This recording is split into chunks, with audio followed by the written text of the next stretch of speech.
Is there a part of this offense that you're kind of anxious to see kind of unfold on Saturday and the way that it looks? There's a lot of parts of this offense that I'm excited to see. I'm excited to see Keegan in action. Those running backs versus, a live type of, game flow. Just because, all throughout fall camp, it's like, you're doing like this tag tempo kind of thing, and they're like, oh, that's a tackle. I'm like, there's no way you're tackling Trayshawn Ward right there. But I'm excited to see that. That'll be cool. How ready are you to get back out there? So ready. It's been a long off season, but it's also flown by. And man, I couldn't be more pumped up for this weekend. But we're just still trying to take it one day at a time because there's more stuff we got to learn about these guys. But we've been playing against our own for a while. It's about time we tee it up against somebody else. What's your stance for opening game when it comes to open up the playbook versus keeping as much back as you can while still winning? I just want to go win a game. That's all we're worried about, and whatever coach wants to do, and however we got to do that.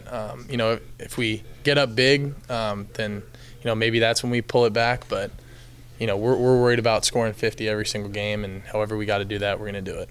How much has the depth on the offensive line helped you get through the thing with Duff's injury, and have those guys handled that? They've handled it really well. We got a lot of younger guys that have stepped up, a lot of guys that are ready to play. It makes me feel good as a quarterback because we have so many guys that can pop in and play those positions.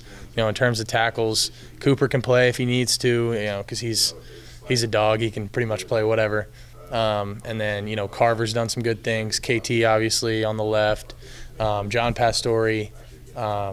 Liney can play some tackle too. So I think there's going to be a lot of guys that are going to get some reps. I think Duffy's looking really good, though.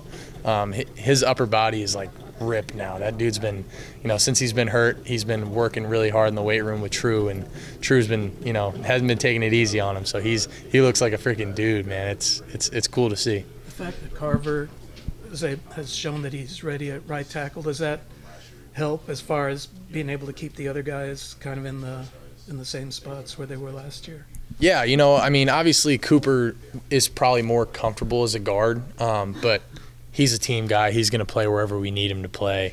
But Carver's done a lot of really good things, and I think we all feel good about, him being there.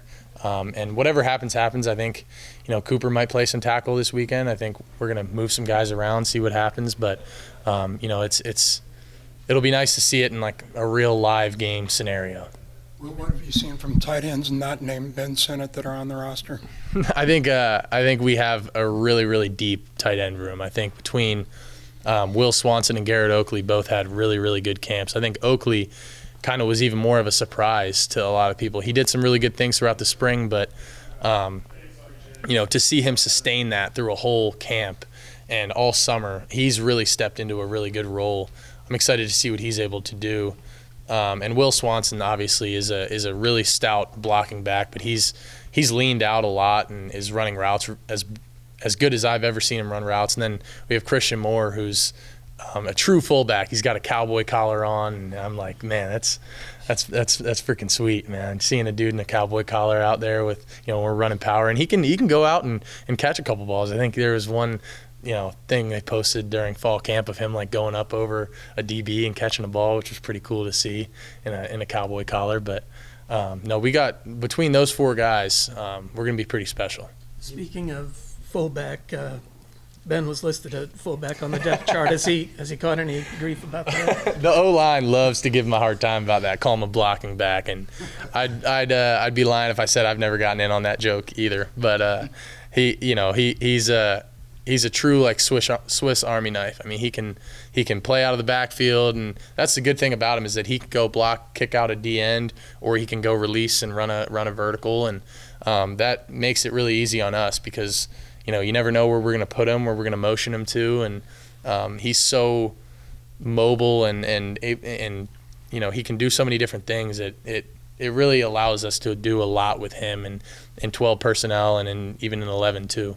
You mentioned 50 points a while ago. How much of that is a goal for you guys after coming as close as you had hitting that number previously. That's the number that Coach Klein says every week. He says, I want to score 50. And I think Malik said like 80 last year, which is kind of ridiculous. But no, I mean, I'd love it. If we can score 80 points, that'd be awesome. But no, that's like our number. You know, our thing is, you know, as an offense, what we need to do is score as many points as we can to help our team win. That's our job. You know, our defense, their job is to keep them from scoring any points. And our job is to score as many points as we can. So, you know, I'd love to hit that 50 number. That's definitely the number that we're shooting for, and I think, you know, with the pieces that we have, we're certainly capable of it. We just got to go out there and do it.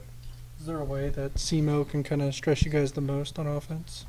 I mean, they got a lot of really good players. You know, 12, I think, returning starters, both sides of the ball. I think they got, you know, 12 seniors returning and like 5 juniors. I think, you know, they're a really experienced team. It's not going to be a layover game at all. These guys, I know, you know, they made it to the playoffs last year.